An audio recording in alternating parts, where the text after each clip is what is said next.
नमस्कार, मैं हूं आपके साथ प्रगति और आप देख रहे हैं टोटल टीवी। बहुत बहुत स्वागत है आप सभी का हमारे खास कार्यक्रम बड़ी बहस में।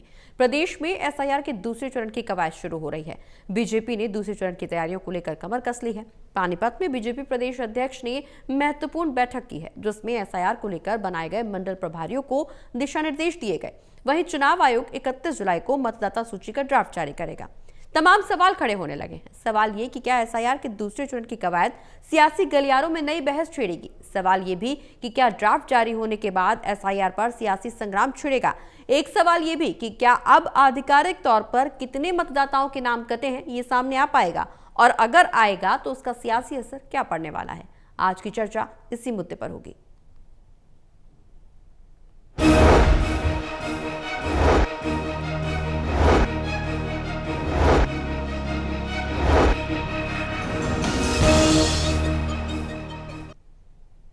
तो प्रदेश में एसआईआर के दूसरे चरण की कवायद तेज होने वाली है, लेकिन पहले चरण में बड़ी संख्या में वोट कटने और लापता वोटर्स का पता नहीं लगने से बीजेपी और कांग्रेस दोनों की चिंताएं बढ़ी हुई हैं। दरअसल प्रदेश की 90 विधानसभा सीटों में से 76 सीटें ऐसी हैं जहां जितने वोटों से ज्यादा विधायक जीते हैं, उससे ज्यादा वोट पहले चरण में कट चुके हैं। इसमें बीजेपी को ज्यादा नुकसान पहुंचता दिख रहा है। इसीलिए पार्टी की प्रदेश अध्यक्ष अर्चना गुप्ता ने मंडल अध्यक्षों की बड़ी बैठक ली है। मंडल अध्यक्षों को कटे हुए वोट और लापता वोटर्स की जानकारी लाने का काम सौंप दिया गया है। लेकिन इस बीच सियासी गलियारों में हलचल तेज है। तमाम सवाल खड़े होने लगे हैं। सवाल जवाब के सिलसिले को आगे बढ़ाएंगे। हमारे साथ मेहमान जुड़ेंगे, उनसे भी आपका परिचय करवाएंगे, लेकिन उससे पहले एक रिपोर्ट पर नजर डाल लेते हैं।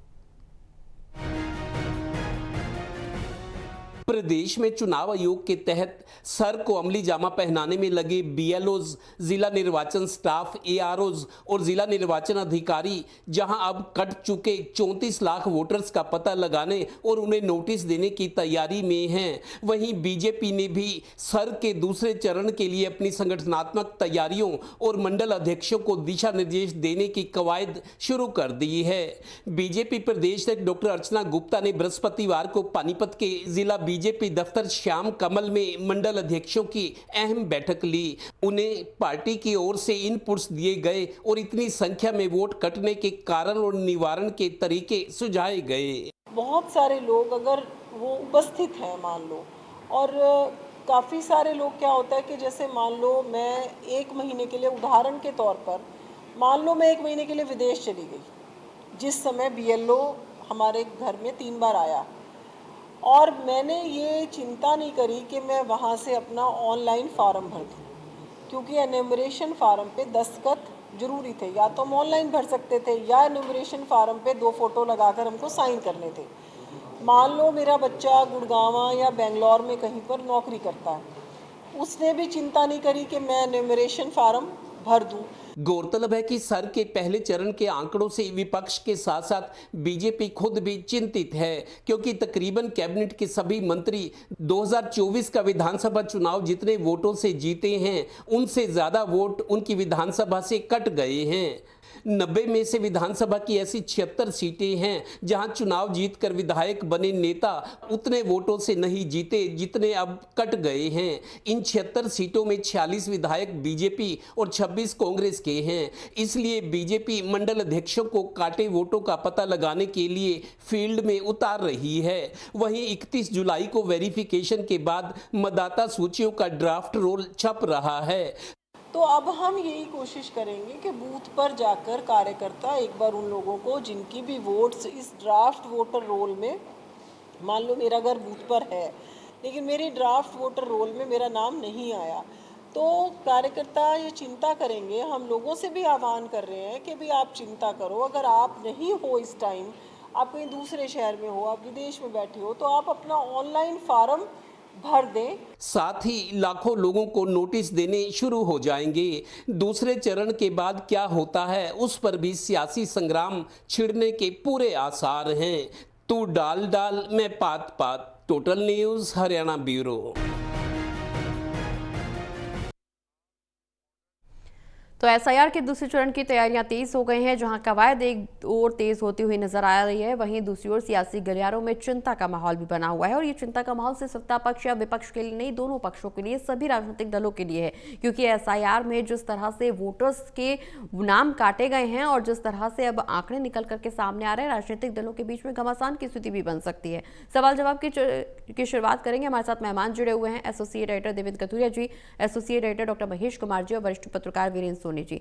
आप सभी का बहुत बहुत स्वागत है। सभी के साथ चर्चा की शुरुआत करेंगे। सबसे पहला सवाल सोनी जी आपसे, जिस तरह से एसआईआर की दूसरे चरण की शुरुआत हो रही है, मंडल प्रभारियों के साथ अर्चना गुप्ता ने बैठक ली है, दिशा निर्देश तमाम दिए गए हैं, लेकिन कहीं ना कहीं अब कवायद जिस तरह से आगे बढ़ रही है, सियासी गलियारों में हलचल के साथ साथ चिंताओं की लकीरें भी नजर आ रही हैं। लगभग 34 लाख मतदाताओं के नाम, जो 17% जो है, तो उनके नाम जो है इसके अंदर रह गए हैं, मतलब नाम कट गए हैं। तो उसका कारण है, देखिए जो कारण है उसका कोई ना कोई तो आधार है ही है, लेकिन कुछ लोगों ने भी रुचि नहीं दी और कुछ जो भी बूथ लेवल के अधिकारी थे उन्होंने अपनी जिम्मेदारी का ईमानदारी से पालन नहीं किया। तो इसमें किसी भी कारण से रहा हो, अब लोगों के पास अवसर होगा कि जब वो ड्राफ्ट छप जाएगा, मतदाता सूची का ड्राफ्ट आ जाएगा, तो उसके बाद फॉर्म 6 भरकर अपना नाम मतदाता सूची में शामिल करवा सकते हैं। तो इसके लिए भारतीय जनता पार्टी भी अभियान चला रही है। अगर यही सजगता भारतीय जनता पार्टी के कार्यकर्ताओं ने पहले दिखाई होती तो ये स्थिति नहीं होती। कुछ जगह कार्यकर्ता अवश्य सक्रिय रहे हैं, लेकिन कुल मिलाकर देखा जाए तो ना कांग्रेस के कार्यकर्ता अधिक सक्रिय रहे, ना भारतीय जनता पार्टी की। हाँ, सोशल मीडिया में इसका प्रचार प्रसार अवश्य करते रहे, लेकिन कुछ भी कारण रहा हो, जो फरीदाबाद, गुरुग्राम और पानीपत जो औद्योगिक जिले हैं, वहां पर इसका ज्यादा असर है। देखिए कुछ लोग तो ऐसा है, कुछ लोगों की तो मृत्यु हो गई, इस कारण नाम कट गए, और कुछ लोग ट्रांसफर हो गए, तो कुछ के मिसमैच हुए आंकड़े, फोटो नहीं मिल रही उनके, या उनका नाम के स्पेलिंग में अंतर है। तो ये कई कारण हैं। तो उन कारण से 34 लाख मतदाताओं का मतलब अपने अधिकार से वंचित होना, ये बहुत बड़ी बात है। देखिए 7 लाख तो मान लीजिए उस पर ये आंकड़े अनुभव के आधार पर कहे जा रहे हैं कि 7 लाख तो उनके मृत्यु हो चुकी ऐसे मतदाता थे भी जिनके नाम कटे हैं, और कुछ के डबल थे, जिनकी डबल एंट्री थी, उनके 2 जगह जो है वोटर बने हुए थे, वोट बने हुए थे। तो कुछ इस आधार पर, और अब जो है अब सबके पास अवसर होगा, जब ड्राफ्ट मतदाता सूची का आ जाएगा तो लोग अपना नाम देख पाएंगे कि उनका नाम है या नहीं है। जिनके नाम नहीं है वो अपना जो औपचारिकता है वो पूरी करते हुए फॉर्म 6 भरकर अपना नाम मतदाता सूची में शामिल करा सकते हैं। तो लेकिन इसका जो राजनीतिक जो परिणाम है, जो इसका राजनीतिक असर आने वाला है, वो भारतीय जनता पार्टी के लिए भी है उतना, और कांग्रेस के लिए भी है। भाई 76 सीटें ऐसी मानी जा रही हैं जिन पर हार जीत के अंतर से ज्यादा जो है नाम मतदाता सूची से नाम कट गए हैं। 30-40 हजार 35 हजार आम अब जो है औसतन नाम हर शहर से कटे हैं। सबसे ज्यादा नाम गुरुग्राम से कटे हैं और सबसे कम एलनाबाद से कटे हैं। तो एक तरह के ये आंकड़े हैं, लेकिन इन आंकड़ों की सटीकता का अनुमान तभी लग पाएगा जब मतदाता सूची का ड्राफ्ट आएगा। तो उसके बाद अब भारतीय जनता पार्टी और कांग्रेस के कार्यकर्ता कितनी गंभीरता के साथ उन मतदाताओं की तलाश करते हैं जिनके नाम रह गए हैं। तो ये कुछ अब, क्योंकि हरियाणा में तो हार जीत का अंतर बहुत कम होता है, तो इस क्योंकि 20,000 25,000 ये अंतर हम देखेंगे, तो ऐसे कोई 38 सीटें आती हैं, कोई 37 सीटें आती हैं, और कुछ कम अंतर वाली सीटें भी रही हैं। तो इसलिए इनके चुनाव परिणाम पर असर पड़ेगा, और ये सब जो है हर विधानसभा क्षेत्र का भौगोलिक आधार बदल जाएगा। भाई जो पहले एक अनुमानता माना जाता था, ये जो सीट है, विधानसभा क्षेत्र है, उस इलाके के में एक वर्ग विशेष का वर्चस्व है, जो जातिगत समीकरण थे वो भी बिगड़ जाएंगे। सब नए सिरे से नया स्वरूप सामने आएगा। बिल्कुल, निश्चित रूप से नया स्वरूप सामने आने वाला है। महेश जी, एसआईआर के दूसरे चरण की तैयारियां तेज हो गई हैं, सियासी गलियारों में हलचल भी तेज है। 31 जुलाई को कहा जा रहा है कि ड्राफ्ट जारी होगा। क्या ड्राफ्ट जारी होने के बाद एसआईआर पर सियासी संग्राम भी छिड़ता हुआ नजर आएगा? क्या एक बार फिर से सत्ता पक्ष और विपक्ष आमने सामने आ सकते हैं एसआईआर के मुद्दे को लेकर के, चूंकि पहले भी दोनों पक्ष आमने सामने रह चुके हैं?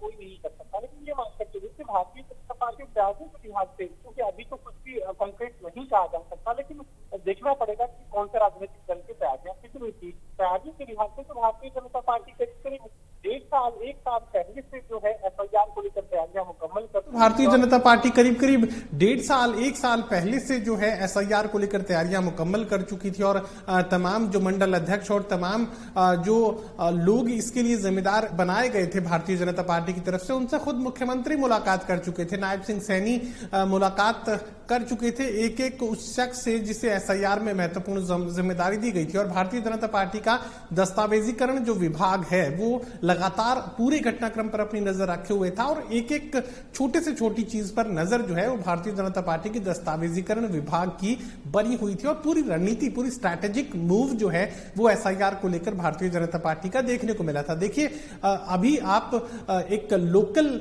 प्रेजेंटेशन इसे मान सकते हैं कि आपको ये लग रहा होगा कि भारतीय जनता पार्टी भी चिंता में है और कांग्रेस भी चिंता में है। अगर दोनों को तोलने की कोशिश की जाए तो मुझे लगता है कि कांग्रेस की चिंता बहुत बहुत ज्यादा हो सकती है, क्योंकि कांग्रेस ने अपने वोटर को संभाला नहीं है। लेकिन भारतीय जनता पार्टी की जहां तक बात है तो भारतीय जनता पार्टी ने काफी हद तक ये कोशिश की है कि वो पहले से इस कवायद को पूरा करने के लिए तैयार नजर आ रहे थे। और हमने देखा कि बहुत सारी ऐसी बंद कमरे की मीटिंग्स भारतीय जनता पार्टी के लोगों की तरफ से की गई थी और खासकर दस्तावेजीकरण विभाग की तरफ से की गई थी, जिसमें मीडिया के कैमरों को अंदर ले जाने की इजाजत नहीं दी जा रही थी। पूरी तरीके से सील बंद ये हॉल रखे गए थे और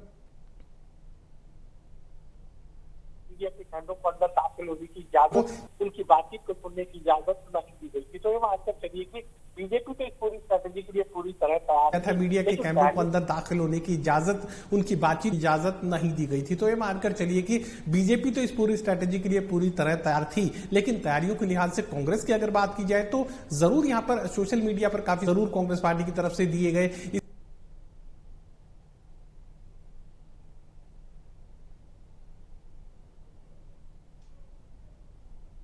से आगे बढ़कर उससे नीचे पार्टी का वर्कर गलियों तक नहीं गया, गांव देहात की चौपालों तक नहीं गया, शहरों के सेक्टर्स तक नहीं गया। तो ये मानकर चलिए कि कांग्रेस बिल्कुल नहीं हुआ या ना के बराबर हुआ। लेकिन जहां तक भारतीय जनता पार्टी की बात है, हमने तमाम जो तैयारियों के लिहाज से खुद ये देखा कि किस तरीके से 1 साल पहले से इसकी जो कवायद है वो बीजेपी पहले शुरू कर चुकी थी और एक एक चीज जो है पहले से प्री डिसाइडेड थी। तो ये मानकर चलिए कि ये मत मानिए कि आपको नुकसान कांग्रेस भी होगा और नुकसान भारतीय जनता पार्टी का भी होगा। अगर नुकसान को तोलने आंकने की कोशिश की जाएगी तो कांग्रेस को कहीं ज्यादा होगा और बीजेपी को तैयारियों के लिहाज से काफी कम नुकसान होने वाला है। ठीक है, अब देवेंद्र जी, समझने वाली बात यह है कि क्या अब आधिकारिक तौर पर कितने मतदाताओं का नाम कटा है ये भी सामने आएगा, और अगर ऐसा हो सकता है, अगर ये सामने आया है तो उसका सियासी असर क्या पड़ने वाला है?